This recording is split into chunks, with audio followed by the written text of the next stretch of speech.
such a good early game composition that they might not care by the time, you know, the Loyi Tigreal can look for angles.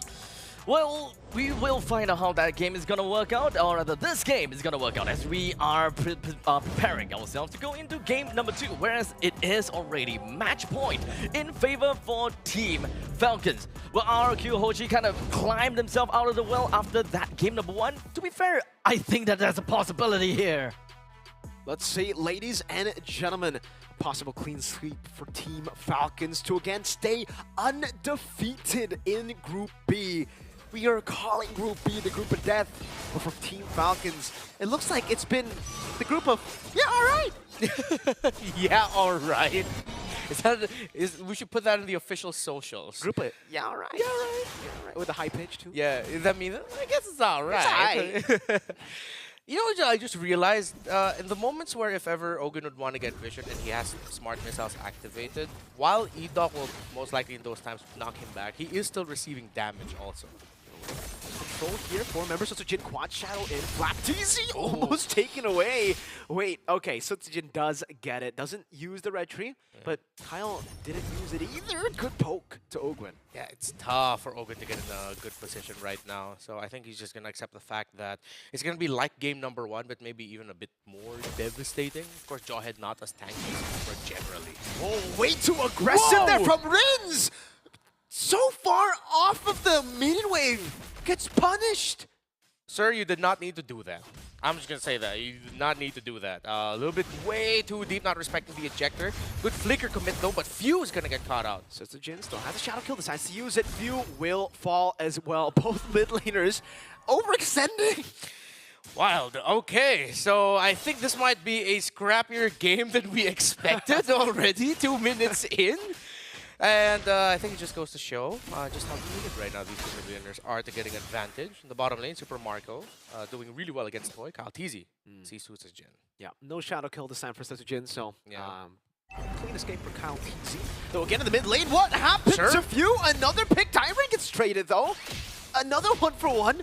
Truly a scrappy game. E-Doc gets a shove, but Flap is the one who gets the capitalization. Fist crack. No damage though. This is a tanky banana. Yeah, it's not quite there yet, but Team Falcons and rrqhoshi are trading so much in the mid. I think it's just high respect for both Riz and Few at this point. Uh-oh, there you go. Kabadan into an ejector.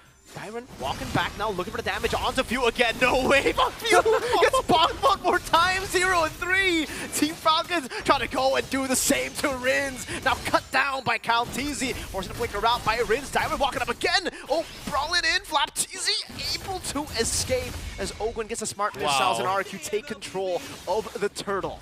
rrqhoshi lost a Fuse juice in and took it personally. They're just continuing to hunt this man, and rrqhoshi will be able to get the turtle. And you're starting to see, as long as they keep getting one, as long as they keep getting the captain, well, Team Falcons are starting to have problems early on. Okay, for a second, I thought Jin had the shadow kill and was looking for a Committed kill. again. Again on Few, but luckily for Few, Jin doesn't, is forced to go back to purple.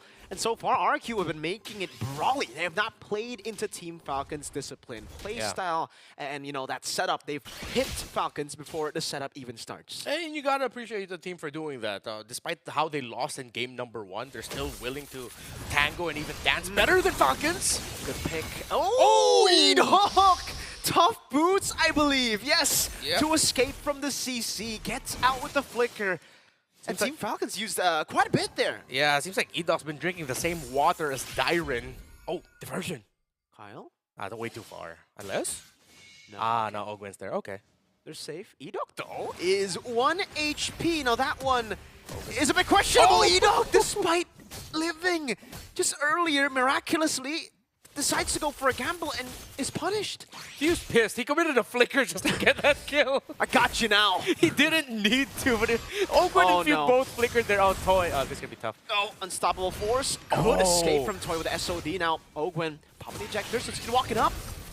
Dispersion rotation, so Jin shadow kill. Good assassination on to Ogwin. Yeah, and good reposition by with the Spirit of Destruction. I mean, I think Ogwin wanted to avoid that, but then he also didn't expect that there'd be another dash. There's always that small window when you get hit by the unstoppable force that you can dash out, do something, so that you can you don't get tossed back by the ejector, and Toy was able to hit the dash right on time, the blink. Equal game, 4 minutes in, 4 kills to Falcons, 4 kills to RRQ. Hoshi getting onto turtle number 2, a lane swap for RRQ Hoshi. Diversion to get an angle. Sutsujin and Rins hunting for Kyle. Kaltizi not in the spot around the turtle. Right now, Team Falcons is holding it. But I wonder if they're sensing that something's off with the positioning, that they're not getting enough info in the map despite where they are. Let's see if they can read it. Rins shows himself mid. Oh, Few losing his entire HP bar. SOD in the mid lane. Rins getting the kill onto Few as FlapTZ is forced to flicker back. Kyle Queller, no damage to Tyron and Irok. Super Marco walking up, poking him down. FlapTZ walking up again. KalTZ not able to find a stun. There's a on force from Super Marco. Gets the reset. Turtle contested. Ogwen, ejector already. Marco still jumping, and Kyle wins out the red tree battle with the help of the Soul Sever. Marco gets the kill. Rins caught in the bad spot. No mana for Rins. Gets demolished, obliterated, and Team Falcons get the dub in the fight. War of attrition, and the Filipino team again showing just how good the Filipinos are with dancing around the turtle. But Susujin danced around Super Marco to take him down. Here comes KalTZ. Let's see if they can get Susujin down, and they do. Shut down for Ogwen, and they balance it very well. Kyle takes the turret aggro for Ogwen to escape. This game's making me sweat. There's a lot of things going on around the map. Gotta appreciate it. And there's always a trade somewhere. That was a long gamble at that point by rrqhoshi. They tried to find KalTZ. Credits to them, they were in the right area. KalTZ just didn't show himself.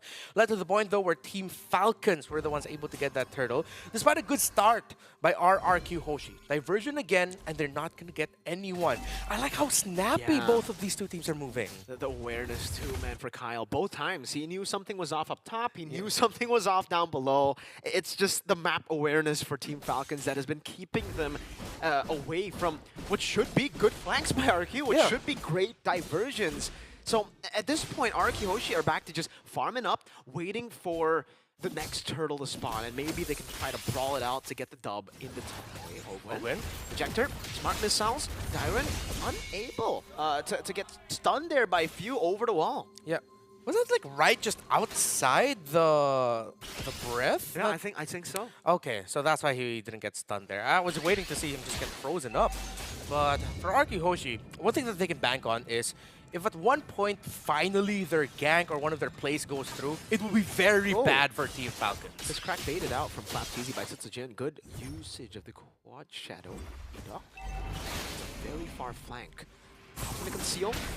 Looks for a flank all the way to the back. Few and KalTZ compromising. Oh! Gets an implosion. 2 members down. Sutsujin capitalizes. Kyle gets away with one. Sutsujin didn't get the shadow kill on him. Dyron now caught in the bad spot, and he's pinned down to the wall. Super Marco makes it even in the trade flap. It's the walking up open. Walking up, ejector flicker, and the fist cracked down. How did Team Falcons turn that around? Time and time again, but in the bottom lane, a good push by Toy. Team Falcons are losing a bit of the map, but they could have lost significantly more. Wow. And with rrqhoshi starting the previous one, dude, they're the ones at the Lord. That was crazy, a crazy sequence of events.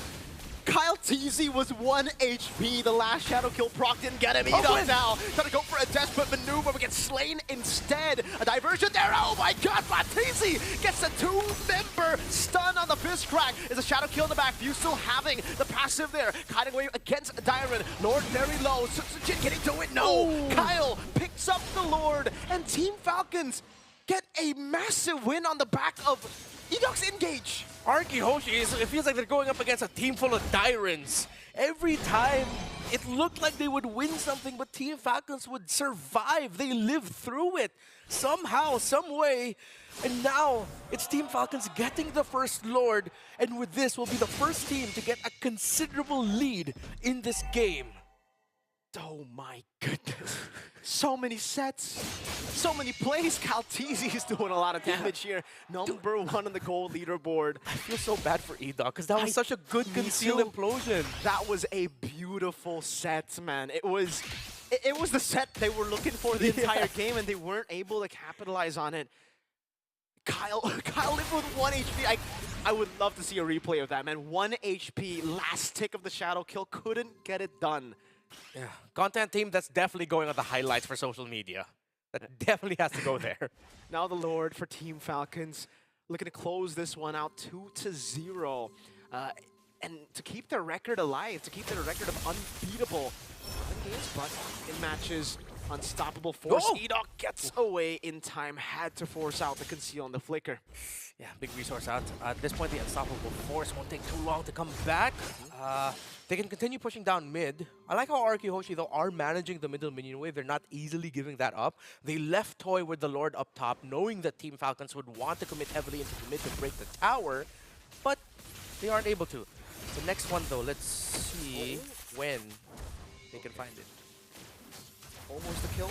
Edoc finding the implosion, this time only on... Oh, there's no damage. There's absolutely none. Ogwen was tickled under the turret. Marco was like, all right, I'm gonna just take the turret. This is my life now, but I'm okay with it. Like, I don't mind. Oh, no. So without the Moskov and the Hayabusa nearby, the Hilda, Tigreal, and Loyi will not be able to dish out enough damage. Diversion. Do they commit? Okay, they don't. Is it for the Tigreal? Or is it Edoc? He's still waiting. He's making the... Oh, what's going on there? Ogwen dives in. Unstoppable Force gets punished for a fist crack from Flaptz to disengage Edoc. There's no way he finds it twice. Edoc looking for the flank, this time going onto Few. Few flickers out. Kyle in the bush. Wrong target for RRQ. Can't capitalize. Could be an even worse trade for Team Falcons. Susujin will not be able to steal the purple buff away from Kyle TZ, but because Ogwen went in a little bit too deep, now rrqhoshi has space to work with. Now it's back to, you know, both teams waiting for the neutral objective. Ogwen, he died, but fortunately for Team Falcons, he didn't die right as the Lord spawned. Kyle, he's been aware all this time. Now gets chain CC'd, but is so tanky. He doesn't have any defensive items. No, that's just nothing. That's just how far ahead they are. Yep. Not enough damage. Yeah, Rinz only has 2 items. Only has the book and the wand. So that could explain it. Toy wasn't all completely right there yet, too. Nowhere near enough damage. Okay. Especially against the immortal form of Suyo. That damage reduction playing a big part in Kaltizi's escape. Yeah. Susujin, though, has a BOD now, so hopefully someone from Team Falcons got to see that. Have to respect the damage spike coming out from a Hayabusa with a BOD on is sometimes forgotten by some players and teams. Team Falcons going for a top-side split. It's a 4-1 split. Diversion into the bush. I don't think you gotta take that. No, okay, yeah. That could have been bad. Flap? It's the damage.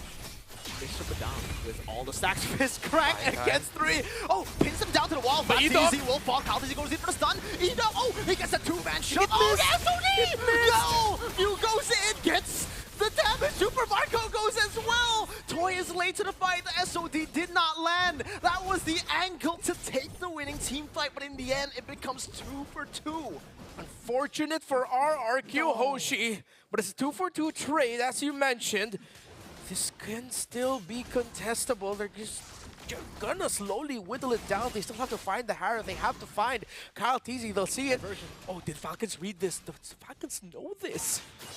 Oh my, we're at the edge for seats right now. That's a bad position if they say it's a bad position. Badang is back up. Toy has to recall, and RRQ can't make anything, no capitalization out of that. I would say winning team fight, despite the fact that it was 2 for 2. They got, you know, the members like Marco low. They could have controlled it, but I don't think it was enough to take the Lord, no. Yeah, if that SOD hit, it would completely be a different story. High chance at this point we'd be seeing rrqhoshi pushing with the Lord just now. That was a close battle, so close. Yeah. And again, Edoc's positioning that implosion coming from the shrub. This guy, man, I'm telling you, he's good at video games. He's good at video games. Yeah, you can't deny that. I think that's a generalization for all of them. For all the pro every players, member on both teams. Diversion hovered over by Rinz there. Again, Flap just stacking up on the Thunderbolt. I really wonder how many stacks he has in this game. He's buying so much time. The dude has 2 items and pants. Up top? Okay. Toy able to blink out. Now Diversion hovered over. Oh, that's a very good angle. Remembers That's a good commit.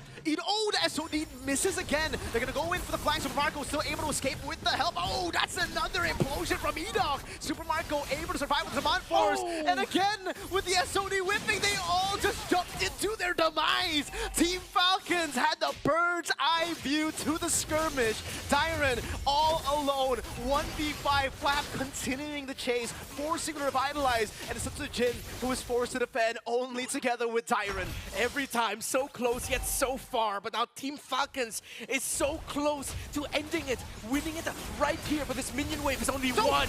The ejector, he finds it just in time, so Slow. Jin can't go for the shadow kill. Kyle TZ has quelled Jin.